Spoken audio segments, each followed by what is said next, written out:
miilitariitti jijjiiruun fakkeenya fi haala kanaan yoo deemee jedhee otoo Tigraay waan kana dhukaastee rukuttee itti gaafatamaan eenyu akka ta'e eenyudha. Egaa militarii fe'a ta'e militarii pleenii militarii rukutuun waraana keessatti waanuma jirudha.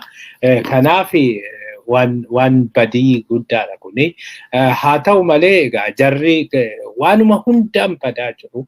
Waanumti hundi tolaan jiru. Isaan garuu waan hundi nagaadha jedhu. Abiyyi isa dhiiseetti Itoophiyaa jechaa oole. Egaa badiin hundi otoo gaggeeffamaa jiru. Kanumaan gara sadaffaatti deemnaa. Oduun keenya sadaffaa waraanni harmee Tigraay xumurame jedha. Waraanni harmee Tigraay amma akka xumurameedha kan himamaa jiru. Kanaanii warri Tigraay waraana kana xumurree jirra. Waraana kana injifannoo guddaan xumurree jedhanii jiru. Egaa waraana kana kan xumurree adoolessa 5 hanga adoolessa 27tti waraanni kun gaggeeffamee maqaa harmoolee Tigraay yookiin haadholiiwwan Tigraay jechuudhaani kan isaan waraana kana gaggeessine jedhanii warri akka beeksisanitti waraana kanaanii nama 30,000 olii hojii tajaajilaan ala goonee jirra jedhu. Egaa nama 30,000 oliinii kuni akka isaan jedhanitti nama 17,000 ajjeesnee jirra jedhu waraana kanarratti. Nama 17,000 gaafa ajjeesnu nama 11,000 immoo madeessinee jirra jedhanii jiru. Egaa kuni exaggeration ta'uu danda'a hin beeknu. Namni 17,000 dhuguma itti dhumaa waraana kanarratti dhumaa hin beeknu. Yoo dhumee kan isaanis akkasumatti dhumaa garuu haga isaanii ta'us baatu haga kan kanaa ta'uu baatu sun namni 17,000 walumaa galatti namni 30,000 yoo dhume kan isaanii yoo xinnaate walakka illee yoo laalle namni 15,000 dhumuu danda'a jechuudha kan isaanis. Sanaan alaa waraanichi waraana baay'ee hamaadha jedhamee jira. Kanaan taankii 30 ol boojinee jirra jedhu. Baalistik misaayilii tokko taankii 30 olii meeshaa waraanaa gurguddaa hedduu boojinee jirra jedhu. Kanaan egaa injifannoodhaan xumurree jirra waraana duula keenya jedhanii jiru. Amma duula biraa maqaa biraatiin kan banamutu eeggataa jedhanii jiru. Kanaafi kana jechuun immoo taaktikii jijjiiruu danda'u. Taaktikii yookiin istiraatejii jijjiiruu danda'u. Amma akka fakkaatutti dhaabbatanii jiru. Yeroodhaa fi magaalota akka hin qabanne durumaa gorsi kennamee fi magaalota keessatti waraan akka jedhamutti waldiyaatti akka galanii fi waldiyaa keessatti waraanni akka gaggeeffamu barbaadanii ture. Isaan bileem gochuudha fi uummannis akka itti ka'u uummata gaafa itti ka'e uummata sanaa isaanis deebisanii gaafa rukutanii jedhanii duguuggaa sanyii jechuudhani yookiin immoo atrociitii gaggeessan jechuudhani sanaaf invite gochaa turan jedhamaa jira. Waldiyaa akka qabatanii garuu sana hin goone isaanii waraanichi waldiyaa keessatti akka gaggeeffamu warri Amaaraa barbaadanii ture.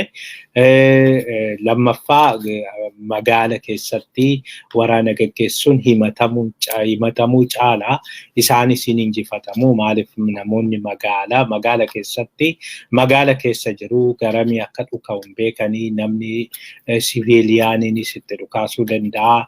Kanaaf adda baafachuun rakkisaadha.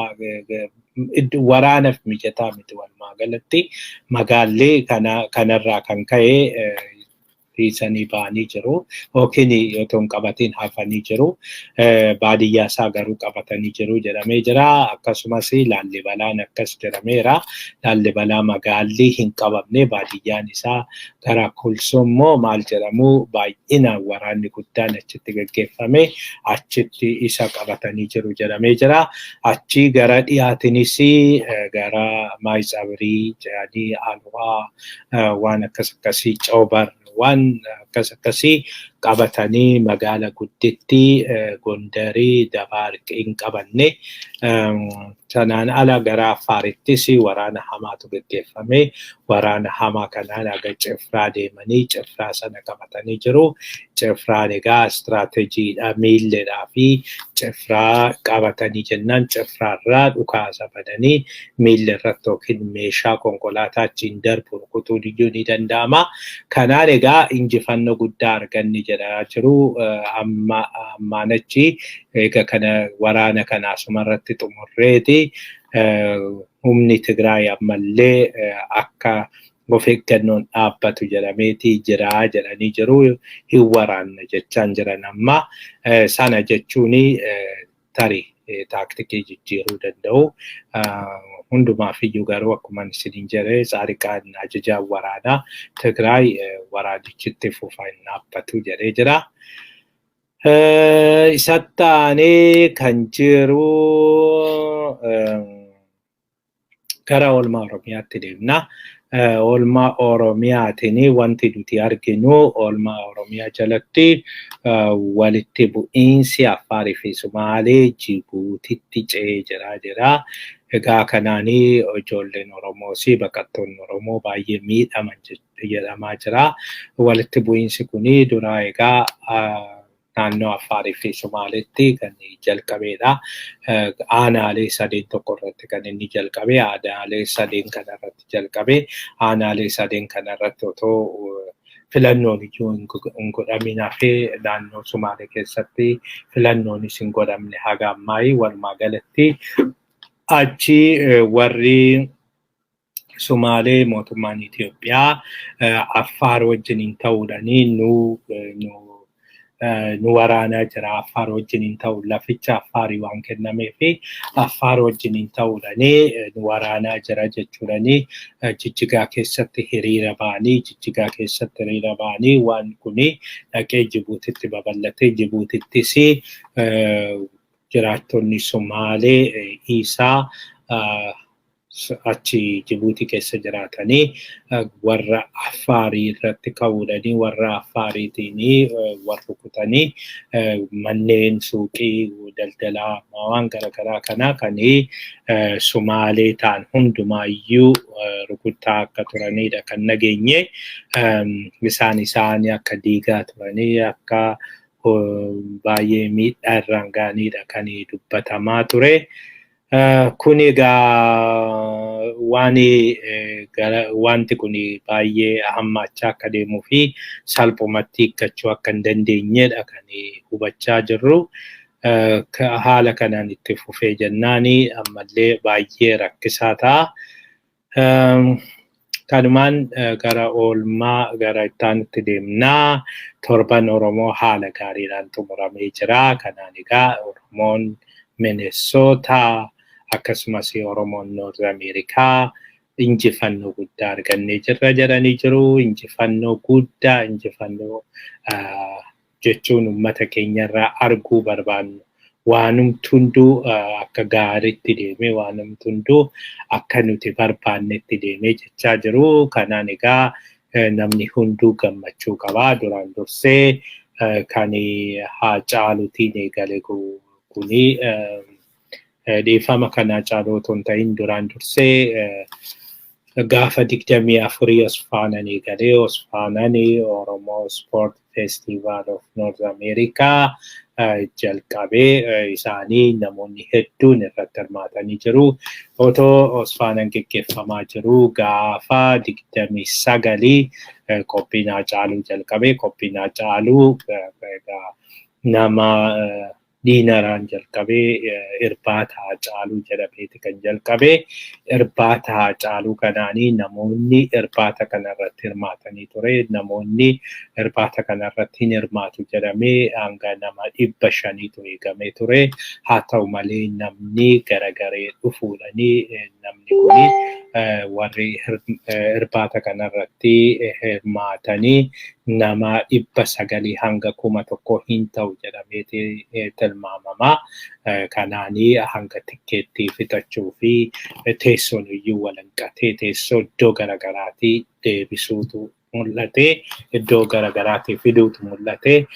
Achi taanee guyyaa lammaffaati. Guyyaa lammaffaa irratti ganama qorannootu dhiyaate. Qorannoo sana irrattis namni haga eegame ba'uu baatus namni baay'eetu argame. Namni baay'een argame achirratti qorannoo sana dhaggeeffatanii ture. Isa taanee qorannoo sana erga qorannoon sun yoo godhamu namoonni hedduun irratti argamanii namoonni hedduun irratti argamanii waan kana daawwatanii ture, waan kana ilaalanii ture. Achi isaa booda kan ture qophii konsartii ture. Konsartii kanarratti wanta guddaatu gaggeeffame. Konsartii kanarratti namni haga eegame oltu dhufe asirratti. Achirrattis konsartii kanarratti namni 500 haga 800 argama jedhameeti kan yaadame. Haa ta'u malee konsartii kanarratti nama 1200 oliitu argame jedhamee dubbatama. Kanaan egaa konsartiin kunis akkuma gaariitti xumurame. Konsartiin kun haala gaariin xumurame. Kaleessa qophiin biraas ture. Kaleessa ganama qophiin boo'ichaa awwaala Haacaaluu bifuma aadaatiin bifuma namni Oromoon boo'ee namni Oromoon marartee isaa bakka itti ibsateedha. Fardi ba'eet fardaani wanti sun kan gaggeeffamaa ture. Takka Ameerikaa keessatti Oromoon akkasitti qophaa'ee hin beeku. Haala saniin fardi ba'ee himanii fi marartee isaa waan hunda himanii akkasitti ganama kana gaggeessanii achiin booda isaa booda waa'ee hayyoonni akkasumas namoonni Haacaaluu beekanii isaan hundi irratti argamanii Haacaaluu nagaatti jedhanii yaadannoo isaanii Haacaaluu gootomsu walumaa galatti isa himaa turanii. Isa taanee hiriirri Haacaaluu gaggeeffame. Hiriirri Haacaaluu Kaapitoolitti gaggeeffame. Namoonni achitti dhufanii ammas haasawaa godhanii namoonni gurguddaanis hayyoonni hundi irratti argamanii achiin booda isa taanee kan ture Osfaanaa ture. Osfaanaan baay'ee haala nama ajaa'ibuun kan gaggeeffame. Osfaanaan haala nama ajaa'ibuun namni 40,000 hanga 50,000 ta'u baheeti qophii kana daawwate jedhama kaleessa. Kanaafi seenaa Osfaanaa keessatti riikardiidha suni. Riikardii namni baay'ina namaatiin akka bara kanaa riikardiin hin turre. Kanaafi kunis waan ajaa'ibaati kan ta'e jedhama. Waan adda addaatu ta'e isaanis kan geeba fudhatee madda walaabuu kubbaa miilaa madda walaabuuti. Kan kilabii madda walaabuuti. Geeba kana injifatee geeba kana kan fudhate hunduma caala nama baay'ee immoo kan dinqisiisee namni baay'een itti gammadee egaa baay'achuu isaatirraa kan ka'e amma kilabiin Oromoo kuni baay'achuu isaatirraa kan ka'e diviizhiniitti jijjiirameera. First Premium Leagueidha warri taphatan jiru. Second diviizhinii keessa warri jiru. Woboon kubbaa miilaa Woboo jedhamu waraana bilisummaa Oromoo jechuudha. Inni duraanii diviizhinii jalqabaa keessa lammaffaa keessa ture. Amma gara Premium League'itti ol guddatee jira. Innis egaa bara dhufu Woboonis kubbaa miilaa geeba fi yoo taphatu kan argamu. Kanaan egaa namni Oromoon hedduun gammadeera kanatti. Sanaan alas qophiin garaagaraa Minnesota keessatti gaggeeffamanii jiru. Guyyaan irbaata abaaboo Woboo gaggeeffamee jira. Halkan Woboo gaggeeffamee jira. Guyyaa irbaata Woboo irrattis nama hedduutu argame. Namni hedduun argame achirratti waan garaagaraa jechaa turanii kenna garaagaraa kennaa turanii achirrattis egaa wanta gaariin wanta jaalatamaan ta'ee jira. Isa taanee dheengadda gaafa jimaatati. Gaafa jimaataa dhiifama gaafa kamisaati. Gaafa kamisaa halkan woboo gaggeeffamee ture. Halkan woboo suni gaggeeffamee namni hedduun achitti argamuudhaanii woboo dinqisiifatanii jiru, woboo jaalatanii jiru, woboo kabajanii jiru. Sattaanee kaleessaa galgala konsartii ture, konsartii muuziqaa Osfaana ture. Isaanis nama hedduutu irratti argame, nama kumaa oliitu irratti argame jedhamee jira. Egaa walumaa galatti yoo xumurree jennu uummanni diyaasporaa duraan diyaasporaan hin jiru, diyaasporaan faca'ee, diyaasporaan gargar ba'ee, diyaasporaan ammaan achi bittinneessinee, diyaasporaan liidariin qabu Jawaar qofatu duraan walitti qabaa ture. Amma diyaasporaan hin jiru jedhamu sun fuurshii akka ta'e uummanni Oromoo ammallee dhimma namaa otoo hin ta'in dhimma isaatiif akka hojjechaa jiru, dhimma waloo intarastii waloo isaatiif akka hojjechaa jiru argisiisee jira. Kanaan egaa hundumtuuyyuu gammachuu qaba. Waan namni baay'een kan irratti gammadanidha. Isa dhumaa har'a xumuramee har'a kan geggeeffamee marii hayyootaati. Marii hayyootaa kanarratti hayyoonni garaagaraa hayyoonni kana dura gargari jiru yookiin walitti hin dubbatan jedhanii diinni odeessisaa ture. Har'a waliin waltajjii irra ba'anii waliin mari'atanii jiru. Mariin kuni marii keessoo keenyati. Marii keessoo keenyaa waan ta'eef marii nuti walitti dubbannu waan ta'eef miidiyaan hin dabarre, nutis miidiyaan hin dabarsinu. Maal akka mari'atame maal akka jedhame hin dabarsinu. Qophichi garuu godhamuu isaa qofaadha wanti isinitti himuu barbaannu.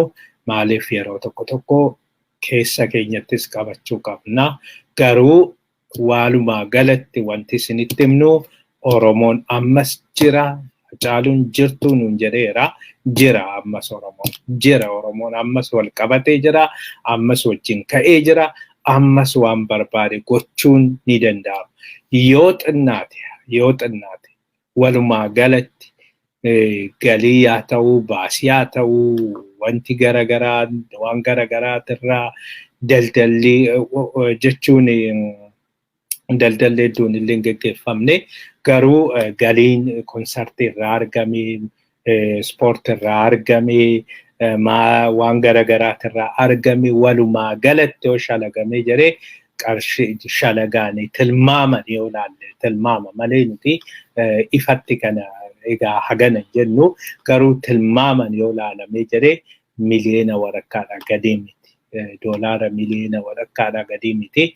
Osfaanaan hedduudha kan inni argatee hunda caala egaa Osfaanadha kan hedduu argatee. Osfaanaan muuziqaa sanarraa akkasumas tikkeettii ispoortii sana ilaaluudhaa fi egaa isteediyeemii guutuun isteediyeemiin nama 50,000 baata jedhamu guuteetti namni karaa ba'uun karaa seenuun dhabee kuuna lafaa dhaabbatee ilaalaa ture. Kanaan egaa walumaa galatti hagam akka jirru argisiisnee jirra. Hagam akka cimaa taane argisiisnee jirra. Uummanni Oromoo argisiisee jira. Kun immoo itti fufa. Bara dhufu kana caala itti fufa. Kana bara dhufu dhuguma hamilee guddaa uummata keenya kennee waan kun egaa iddoo guddaa akka ga'u hin abdanna. Sanaan alaa qophii Hacaaluu irratti hayyoonnii fi hooggantoonni biyya kanaa argamanii jiru.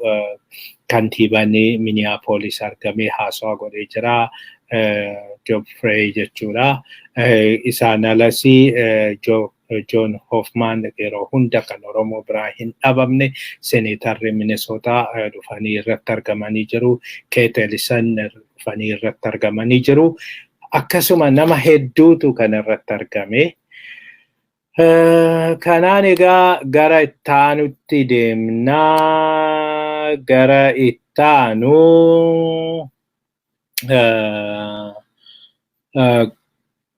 oduun ittaanee jiru qimaantii hedduun miidhamaa akka jiranidha kan dubbatamaa jiru. Qimaantii ammallee haasawaa isaan har'a OMN'tti kennaniini namoonni hedduun lammiileen qimaantii baay'een isaanii miidhamaa akka jiranidha. Bakka arganitti ajjeefamaa akka jiranidha. isaanigaa kan himatamaa jiranii isinii wayyaanii wajjiniin hojjettu isinii ergamtu wayyaaniiti ergamtu wayyaanii waan taatanii fi nutti kaatanii jirtu jechaa jiru. Kanaanii uummanni hedduunis gara Suudaanitti baqachaa jiru. Isaan gara Suudaanitti akka hin baqanne warri Amaaraa yeroo baay'ee dhaqanii Suudaanii faa rukutuudhani Suudaaniin akka isaantu kana godhe warra qimaantitu kana godhe jechuudhani akka isaan jibbitu akka isaan xirfaaftu akka isaan hin Suudaaniin seenne gochuudhaaf yaalii garaagaraa gochaa jiru jedhamee jira. Sanaan alas amma qimaantii nuti ammaan achi nu gahee jira ammaan achi mootummaa warra Amaaraa wajjiniin jiraachuun nu gahee jira. Kanaafiyyuu nuti mootummaa mataa keenyaa hundeeffanna jechaa jiru. Sanaan alas warri Aagaawus akkasuma jechaa jiru. Warri Aagaaw inumaayyuu adda bilisa baasaa Aagaaw hundeessanii jiru. Adda bilisa baasaa Aagaaw hundeessanii nuti bakka jirrutti waan sadiitu jira. Egaa warri Aagaaw kun Amaarri duraan dursee badii sanyii balleessuu kan isaan geggeessanii saba kanarratti saba lamaan kanarratti kan isaan geggeessanii saba lamaan kana keessaa tokko qimaantii yeroo darbe haasawaa gooneenii dubartiin qimaantii tokko nuti guutumaan guututti ni fixanii jiru barii guutumaan guututti dhumnee jirra. Waggaa 700 jalqabeetii kan nurratti waraanni nurratti geggeeffame. Oromoon waggaa 150 garuu nuti waggaa 700 kun nurratti geggeeffame jechaa turanii. Warri Aagaawus akkasuma waggaa 700 olii fi waraanni walirraa hin cinne irratti geggeeffame. Lafti har'aa Walloo gara Laallibalaa kuni dhaqeetii Gondar gara Kibbaa qabatee Goojjam guutuuni isaan ture warra kana ture warra Aagaaw ture. Garuu Aagaaw balleessanii iddoo sadiitti cicciranii iddoo sadii pokkeetti sadiitti hafanii amma Aagaaw kan maqumaanillee maqaa garaagaraa baasanii warri Goojjam keessa jiranii Aagaaw gaafa ofiin jedhanii warri immoo Hawwii ofiin jedhanii Aagaaw Hawwii gaafa ofiin jedhanii warri Laallibalaa immoo nuti laastaa Laallibalaadha jedhanii akkasitti warra Saqoxaa isaan kuni jidduun citanii warra hafanidha. Warri kunis homaa gochuu hin dandeenye jechuun even muuxannoo kootirraa afaan isaanii gabbifachuudhaaf afaanuma wal ta'e iddoo sadeen sanarraayyuu walitti dhufanii afaan isaanii tokko godhuudhaaf jedhanii walii galuu hin dandeenye. Waan jarri gargar baasanii daayileektii manni tokko yoo walitti dhufee yoo waliin dubbatee yoo afaan isaa hin waaltessini afaanni gargar baasaa deemanii afaanichi gargar ba'aa deemee booddarra wal dhaga'uu dadhabuu ture. Sana booda afaanii kan ummata godhus kan ummata tokko walitti fidee walitti maxxansee sirriitti akka walii galuuf harka wal qabatu godhu inni guddaan afaansaati. Afaansaa irratti yoo duulli geggeeffame afaansaa irratti yoo afaan isaa jalaa barbadeessanii uummanni tokko eessayyuu gahuu hin danda'u. Kanaafi dhimma afaanii kana irratti nutis dafnee dhaqqabannee malee garasumatti adeemaa ture. Garasumatti Oromoon waliin dhaga'u, Oromoon waliin baru, Oromoon waliin beeku, Oromoo Walloo, Oromoo Harargee, Oromoo Wallaggaa, Oromoo maalii jedhanii gargar nu qoodaa turanii Oromoo lagaan qoodanii jechuudha. Oromoon garuu tokko. Oromoo Wallagga jiraatu jira, Oromoo Walloo jiraatu jira, Oromoo Harargee jira, Boorana jiraatu jira. Garuu tokko har'a kaleessa yoo mootummaan dargii kufu Oromoo hedduu waliin dhaga'u. even kitaaba tokkorraa barachuun mataa isaatiin baay'ee ulfaataa ture. Kanaafi kitaaba qulqulluu fakkeenyaaf naannootti jijjiiranii kan baasanii jechuudha. Amma garuu kun hundi hafee Oromoon hundi wal dhagaa. Oromoon Wallaggaa tokko Beekiidhaa ka'ee Gursum gaafa dhaqee rakkatu. Oromoon tokko Qarree Goohatii ka'ee Mooyyaalee gaafa dhaqee inni rakkatu. Maaliif Oromoon hundi wal argaa jira, wal baraa jira. Maal jechuu akka ta'e, maaltu maali kana jechoota waaltinaa afaan waaltina qabu isa kana barateera.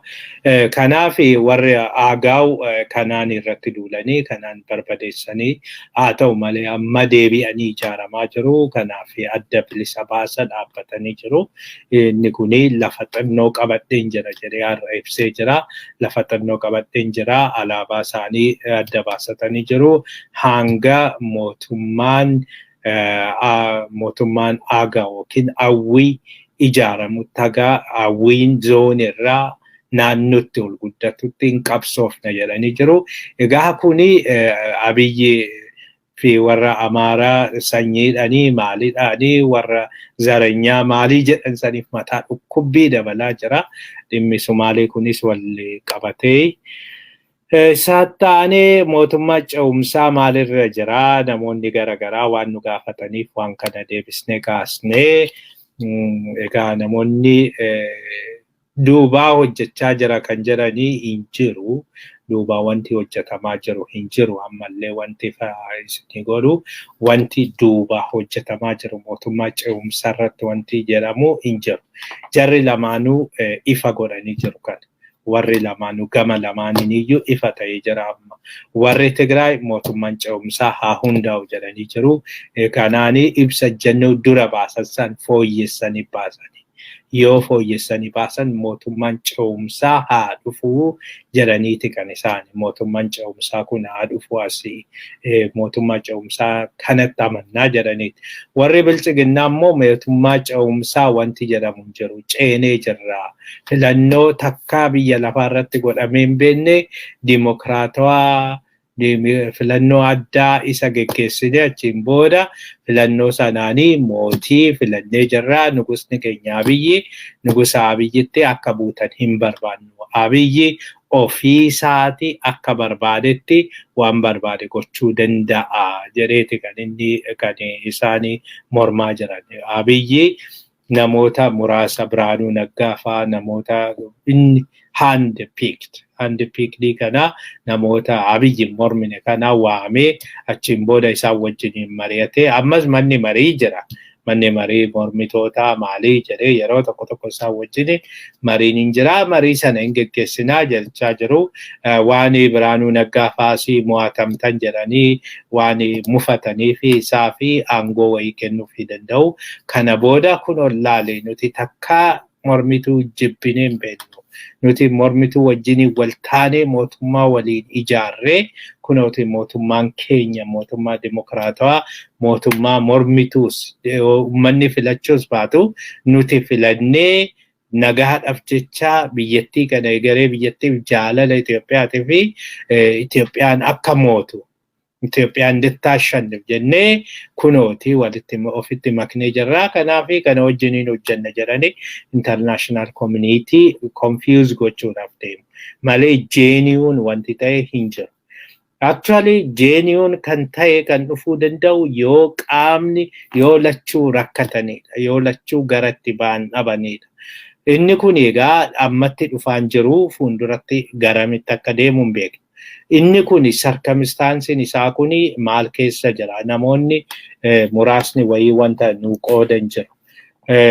Namoonni muraasni wayii wanti nu qoodanii haalli diinagdee Abiyyiif yeroo hin kennu. Waraanicha amma waraanni kaaba Itoophiyaatti geggeeffamaa jiru baay'ee dheerachaa yoo deemu badiin isaa Abiyyiif malee warra Tigraay fi miti. Warri Tigraay nama xinnoo qabu, nama xinnoo sana aga danda'ame amma gargaarsis galaafii jira. Gargaarsa kanaas yoo argatanii jedhanii hamma tokko dandamachiisuu danda'u jedhanii jiru namoota kana. Garuu inni guddaan kan isaanis maaltu gargaarsa akkamii fi humna akkamii qabaatanii hanga waraana kana itti fufsiisuu danda'an innis gaafiidha.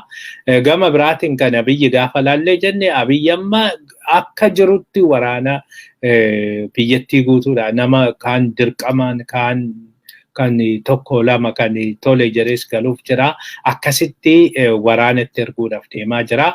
Leenjii jedhanii galchanii jiru. Amma walumaa galatti egaa waraanni kun dhaqee naannoo miliyoona tokkotti dhiyaachuutti jira jedhama yoo haala amma deeman kanaan ta'ee jechuudha. Miliyoona kanaa fi miliyoona tokkoof yoo qawween mataa isaatiin qawween tokko kilaashiin tokko yoo xinnaatee jedhee naannoo doolaara 500 qawween tokko yoo xinnaatee jedhe. Yooma gatii xinnaadhaan argame qawween tokko doolaara 500. Qawween biyya sanitti hin oomishamu doolaaraan kan inni bitamu loltuu miliyoona tokkootii fi yoo bite naannoo biliyoona 5tti deema. Qawwee bituu qofaa fi doolaara biliyoona 5 qabaachuu qabdi biyyattiin sun. Doolaarri biliyoona 5 immoo hin jiru amma. Doolaarri biliyoona 5 waan hin jirree fi waraanni kun ineffective yaada akkasii yaadaa jiru malee waraanichi ineffective ta'aa jechaa jiru. Sana inni kan qawwee qofa laalle malee rasaasa isaa yoo itti daballe galaa inni nyaatu yoo itti daballe uffata sana yoo itti daballe warra yoo rukutamee gargaarsa godhamuu fi maali nama buqqa'ee naannoo Amaaraatti amma nama naannoo miliyoona 2 ga'ee jira jedhama namni buqqa'ee isa gaafa itti daballe amma badii hin jirretu irra jira. Kanaafi sadarkaa haala kana keessatti Abiyyi dandamachuu waan hin dandeenye fi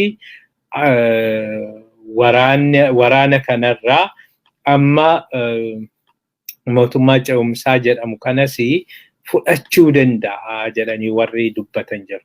Inumaayyuu jedhaniiti wanti egaa ummataaf akka waan nageenyadha malee waan beeknu hin qabnu. Garuu nama tokkorraa arreenjimentiin ba'ee jira jedhanii kan dubbatanii arreenjimentii ba'e kanarraanii iddoo Abiyyi Profeesar Mararaa bakka buusuu iddoo immoo jaartii sana Saahilawarqi sanii obbo Daawit Ibsaa bakka buusuu Jawaar ministeera nageenyaa fi ittaanaa Prime Minister iddoo foreign ministeerii sana Amaaraa kennuu iddoo waraanaa sana Tigraay kennuu waan akkasii suni arrangementiin akkasii jira jedhamee kan dubbatamu jira dhugaa ta'uusaa hin beekne. Nutis kana egaa dhiifamanu godhaa waan nageenyadha malee wanti qabatamaan namni qabatamaanis nutti himee waan akkasii jira waan akkasii qophaa'ee jira nuun jedhan jiru. Hawwii namaatis ta'uu danda'a kuni garuu yaadichi akkasii jira jedhanii kan dubbatan jiru. Maaliif haala amma jiru kanaanii mootummaan ce'umsaa dirqama wanti isa godhu isa kana. Sanarraan international community'n baay'ee force gochaa jira. International community'n amma duraan warri callise hundi taanee isinitti himnaa warri IGAD dubbatee jira. Sanaan alasii Africa Unionis dubbatee jira. Africa Unionis gungumuu jalqabee jira. Dhimma kanarratti waan akkasiitu jira. Kanaafi dafanii rakkoo kana keessaa ba'uudhaa fi mootummaan ce'umsaa dirqama jechuu jalqabanii jiru. Warri Ameerikaa fi gamtaan Awurooppaa immoo karaa gamtaa Afrikaati kan isaan waan kana raawwachuu barbaadanii gamtaan Afrikaa waan kana murteessee gamtaan Afrikaa jara lamaaniyyuu walitti fidee mari'achiisee loojikaalis isa ilaallataa jedhanii waan yaadanii fi kanaafi haala kanaan itti adeemuu fi jira jedhameeti kan dubbatamu. Hundumaafiyyuu yoo akii ta'e arrangementiin kun akkamii uummanni akka irratti mari'atu barbaadna. Maaliif waan yaaduma akkasii kanatu uummata keessa babal'atee gaafii uummataa ta'ee booddee deebi'a waan ta'eef uummannis dirqisiisuu danda'a waan ta'eef anyhow haala amma jiru kanaan yoo laallee jenne bifa Oromootiin yoo laallee jenne mootummaan ce'umsaa kun dafee ta'uun isaa Oromoof advaanteejii hin qabu. Oromoof disadvantage dha. Maalifi haala amma situationii ammaa kanaani yoo mootummaan ce'umsaa hundaa'ee tokko Abiyyis mootummaa ce'umsaa kanatti garaadhaa hin amanu. Maaliif hin cabne aga cabuu qabu hin cabne. Haga hin cabinitti immoo hin okkola malee okkoleetuma mootummaa ce'umsaa jedhee yeroo bitatee achiin booda deebi'ee garagara deebi'ee nyaata. Kanaafi tokko sanadha. Lammaffaa naashinaalizimiin Amaaraa altraa naashinaalizimii ta'eera.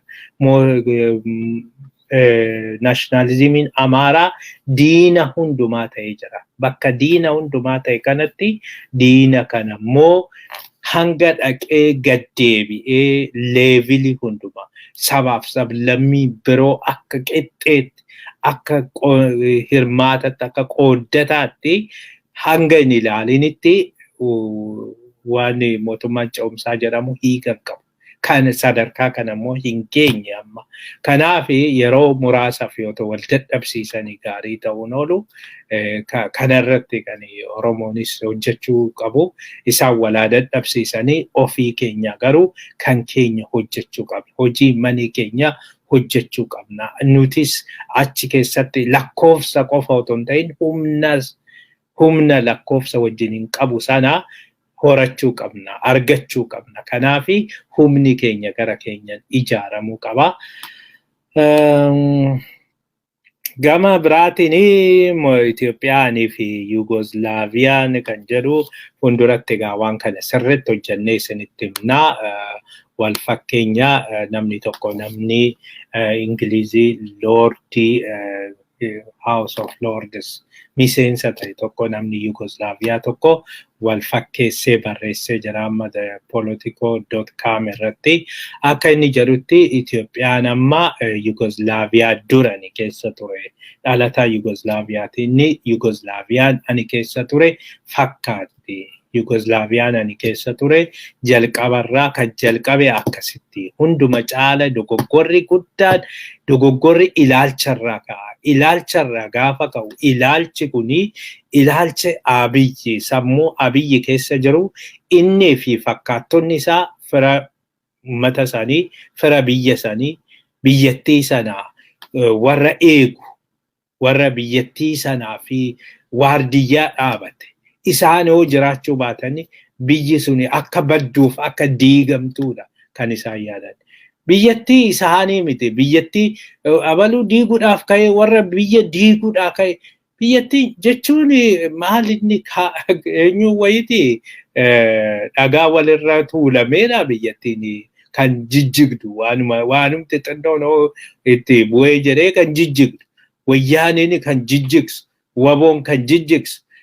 Hundumtu yoo isaaniin ala warri jiru kan jijjigsu isaan qofti garuu laayisansii addaa kan qaban eeyyama biyyattii sana eeguudhaaf eeyyama Amaarri qofti gareen Abiyyi qofti biyyattii sana eeguudhaaf biyyattiin sun akka hin jignee fi isaan qofatu yaada fi isaan qofatu waardiyyaa dhaabate isaan qofatu humnas qaba sana beekumsas humnas akkasumas kutannoos qaba waan sana gochuudhaaf. Sanaan ala warri jiru hundi biyya san diiguudhaaf kan ka'edha.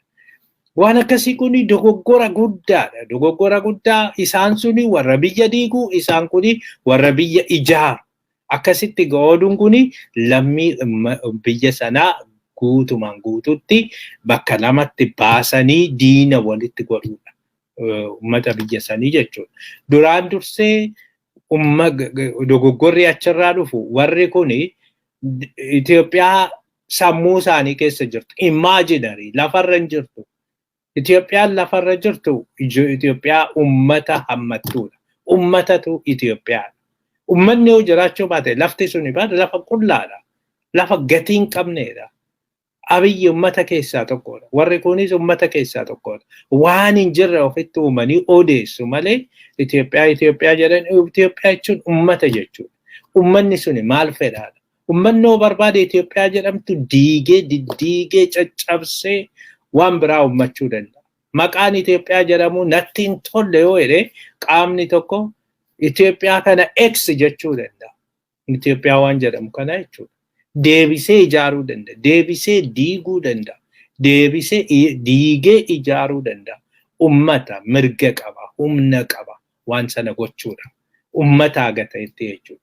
Humni ummataa waan hunda caala. Kanaaf hubachuu dadhabuudha isaan. Kanaaf ummata kana yoo addan baasatini ummata kana yoo fedhii ummataa kana adda baasatanii fedhii ummataa kana guutuudhaaf hin deemini biyyattiin jijjiguun ishii waan hin oolle. Akka namni kun jedhutti Yugoslaaviyaan yeroo sanitti dura warra Sarbiitu kana fide. Sarbiitu dhaqeet warri Sarbii kuni ummata Sarbii jedhamu. Ummanni kuni akkuma warra biyya keenyaa kana Ortodoksiidha. Isaaniitu dura sabboonummaa kanaan dhufe. Sabboonummaan durumaa achi ture. Hundumtuyyuu sabboonummaa qabu. Garuu warri kun waliin jiraannaa jedhaniiti. Achi keessatti miidhamni yookiin achi keessatti miidhamni haa jedhanii malee numa wal dandeenye jiraannaa kan jedhanidha.